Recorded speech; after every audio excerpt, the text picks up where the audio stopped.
Welcome to We'd Rather Be Reading. I'm Jerrica. And I'm Lia. How are you today? I'm good.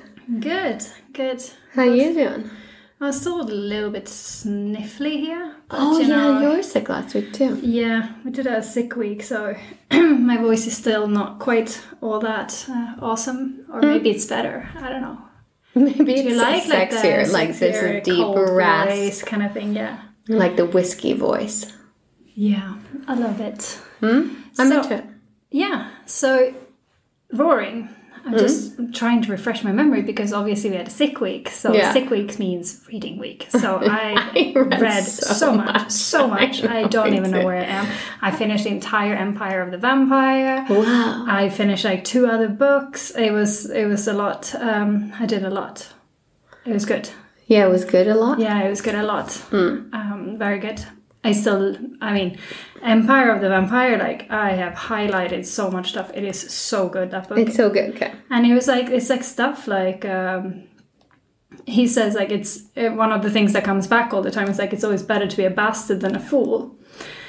And I was like, yeah, it is always better to be a bastard than a fool. And then at one point, one of the people like, that was really foolish, but you always tell me it's better to be a bastard than a fool. And he's like, look, I'm a father. Privilege of parenthood. Do as I say, not as I do. Oh, yeah. I was like, yes, thank you. And it's so many, like, it's, as my mom always said, when in a storm, the wise woman prays to God, but she also rows for shore. There's lots of stuff like that. Like, it was good. It was full of good advicey things. Oh, that's nice. Yeah. None of the books I read have good advice in them. No, but that's because you choose horrible books. But I was like sick and like throw up sick, so I was also feel awful sick. So I wanted to just read these like easy, fast fantasy books with like all of the mystics, all of the monsters. And we had monsters in Roaring. There was so many. We guessed Dragon and Phoenix, and we were right on both of them. But I mean, different. Our main guy was a dragon, obviously, but there was a Phoenix in there too. But at the end, there was a Phoenix, and I was like, we know our monsters. I read Wicked Soul by Nora Ash. Thought it was awesome. Gave it 5 stars. But then there's no continuation of the series, even in the plans to be released. So womp womp. Then I read Wounded Kiss by Willow Winters. It was not great. And then I read the You series, and that was Freaky Freak. Yeah, I read those. And I was like, I'm gonna make you read another book now. What's that noise? God, what is that book that I'm gonna make you read? It's with Harry Potter, the actor, what is his name? Oh, Radcliffe. He plays the main guy in the movie of this. Oh, okay. It's like called Horns or something like that. Okay. It is so freaky. You're gonna have to read it. And then I read The Horns by Joe Hill. Oh, okay. Yeah. But I mean, you won't like it. It's awful, but you should read it. Like, it's good, but it's horrible. Like, it's a very well-written book, but the character deals with is absolutely freaking awful. Yeah. Because this guy with all the murdering and, like, feeling like, about it. Well, like, I'm doing this for you. I mean, he's the worst. Like, he's the worst kind of stalker and everything. I actually watched a docu-series on HBO that was about, it was called Crazy, Not Insane. Have you heard about it? No. It's a little long. It's over 2 hours long. But it's about this doctor's life sort of, what's the word? Like, not experiments, but all of her, like, life studies being a therapist for murderers. And basically, she has also seen that there's a lot of this split personality disorders in a lot of murderers. And at the very, very end of it all, it was, as a parent, do not sexually abuse or physically assault your child, and then they won't become murderers. That's excellent advice. So you did read some books with good advice. It was a docu-series. I watched it. All right. Well, I read a book by Michelle Hercules. You did? Yeah, but M.H. Source, it says in Goodreads, but the book, like in Scribed, it said Michelle Hercules, and it was called Wonderwall. Love Me, I'm Famous. And he had a lot of the tropes, and then he had all of the stuff that made me feel yucky. Like, he's like, where have you been? And like, he's trying to keep her secret, and then she like tries to have her own life a little bit, and he's like, why weren't you here waiting for me? And she's like, oh, I'm so sorry. And I'm like, no. If he doesn't, whatever. Okay, I read that too. But back to Roaring by Lindsay Duga. We guessed the monster. We found out a lot more stuff. Like, it's quite long, this book, honestly. Like, it kept going and going, but not in a bad way. No, just kind of, it was very long. And there was a lot of monsters in the book. A lot of monsters. And there was some monsters where I had to like look up, like, what's a golem? How is a golem I know big? A golem. Yeah, they're like the clay Jewish monsters. I read a lot of those stories, honestly. Yeah. Yeah, the golem stories. Like, it's like a creature, you make it, and then it like does your bidding for like a day or something. Because I might be thinking of something different, but I went to like Lord of the Rings. Yeah, but that's a golem. This is a golem. Oh my god, you and your Golem. All of the Swedish people in the whole world are like, it's me, not me. It's me, not me. It's a golem, not golem. Yeah, but it's spelled differently. But it's just it's a Golem, golem. Golem instead of a golem with L-L-U-M. Anyways, there was lots and lots of monsters. And did you hear the narrator though, the little robotic voices? And it cracked a little here and there where it was like cut off, and I thought, did something happen to my reception or something like that? It was the editing was pretty poor, and while his narration was pretty smooth, her narration was really choppy. It's very choppy. Yeah. That's what I said. She sounded a little bit like a robot. And she put emphasis on the funniest words. Like, she was describing the room, and then she was like, the cabinet? And it's like... But honestly, the language in this book, I was like, children, family, we're changing our language in this family. We're now going back to old-fashioned speak. We're going to say, oh, applesauce. We're just like... Maybe she says at one point, oh, I actually wrote it down. I had to stop and write it down. Oh, applesauce. Maybe I was the only one who thought that kiss was the bee's knees. And I was like, this is the best freaking sentence She ever. really did her research to go back to the 20s because a lot of the things they said, it was all very, very current to the times. But I had a thing though. I thought that it would have been better if our main characters would have been older, like 22 and 25 kind of thing, because it took away from it a little bit that he was 19, because it kept going back to, I've done so much, I've been an agent for so long, and it's like, how have you had time? Yeah, also he was an agent that was manipulated and trained. Yeah. Kind of like this Matt Damon in the series where he is also a trained agent. Oh, the Born Identity. Born Identity kind of thing. So I've never watched those. No? No. I don't want to. Yeah. It's one of those. Yeah. But it was like he was a dragon and then also Born Identity. Fair enough. Yeah, I mean, he was a trained agent for sure. And then we find out that he had his wings taken. Like, so his monster part was his wings, but when they were taken away, he was still a monster. He still had a fire, he just couldn't fly. And the wings spoke to him. Like, honestly, there's some ridiculous rules of this monster world. Like, Colt, our main guy, he could build up immunity to all monsters by exposure to stuff that would kill you. Yeah. Probably because he was a dragon. That was in his training. But the Manticore on the train, he could kill himself with his own poison. I'm like, shouldn't you be immune to your own poison? Otherwise, I'm like, oh shit. I know. Accidentally hit yourself. And, I kind of felt like this was a bit weird.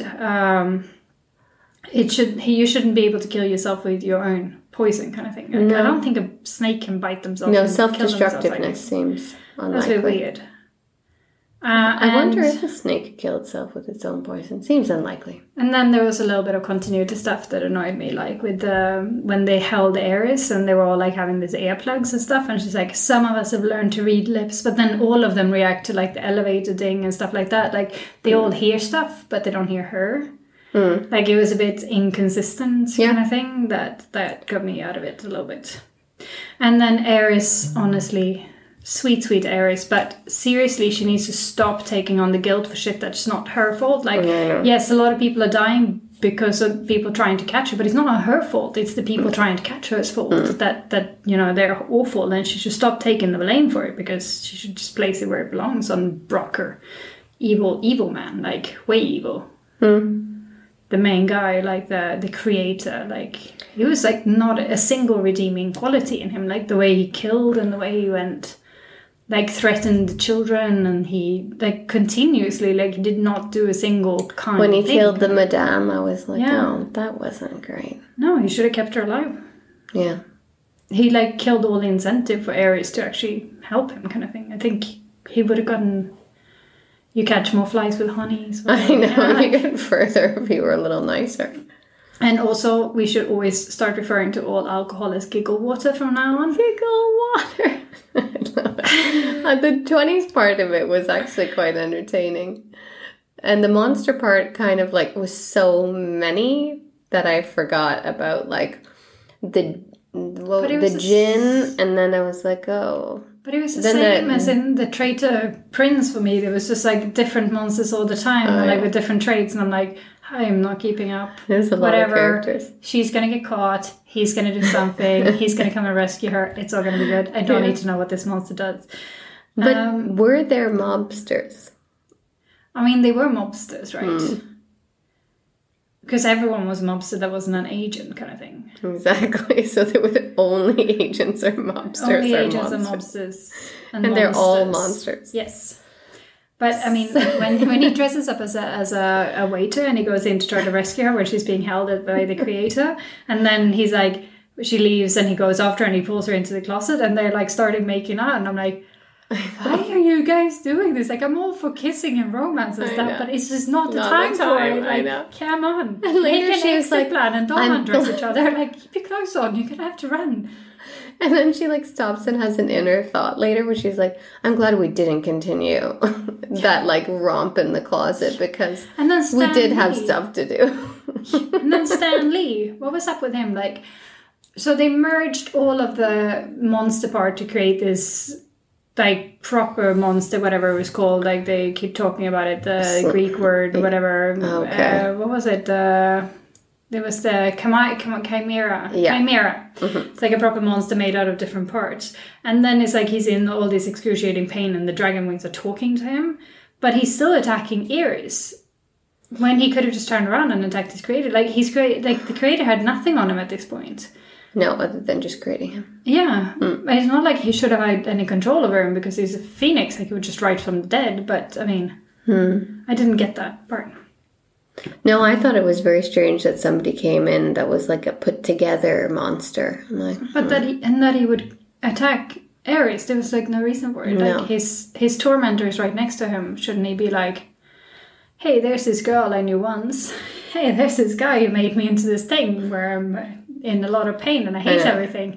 Who should I attack? Like I found whatever.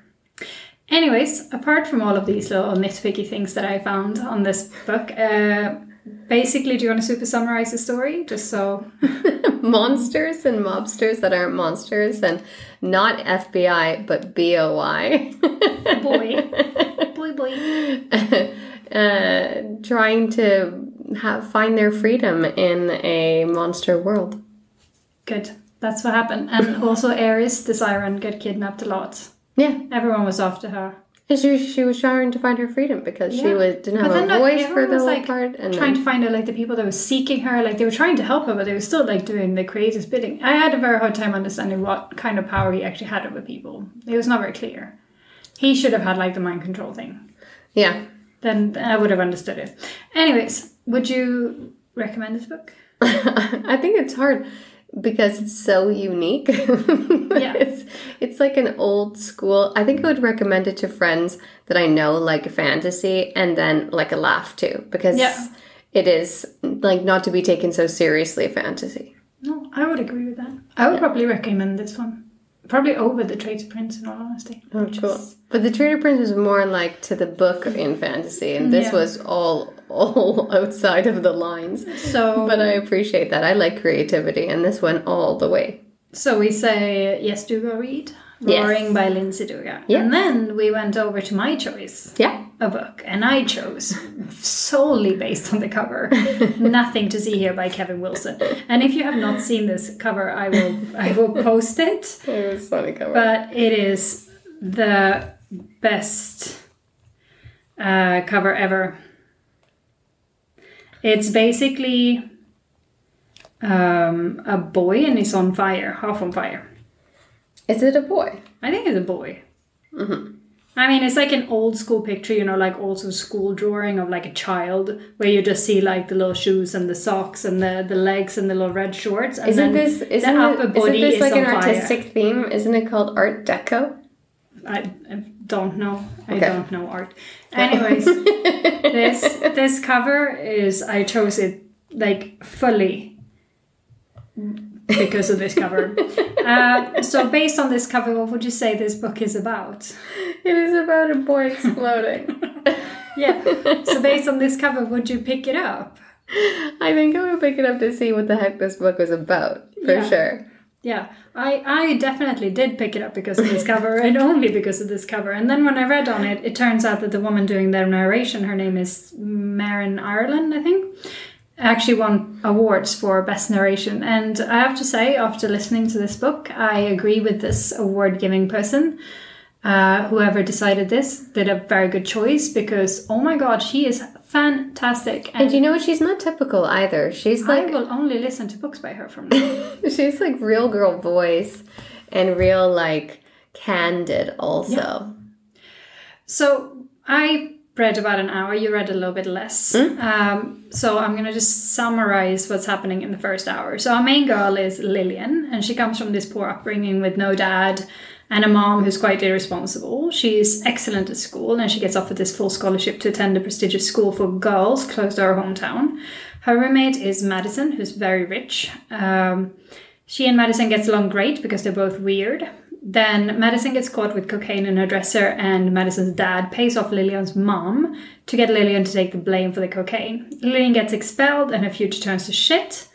So she works this minimum wage job and stuff, and her and Madison are still writing letters to each other, so they're kind of like pen pals. Madison is married to a senator, and she has a little kid. Okay. And one day, Lillian gets a letter from Madison asking her to come see her, so she goes to her house. And there, Madison asks Lillian to take a job as a governess to Madison's husband's kid with his ex-wife who has recently died.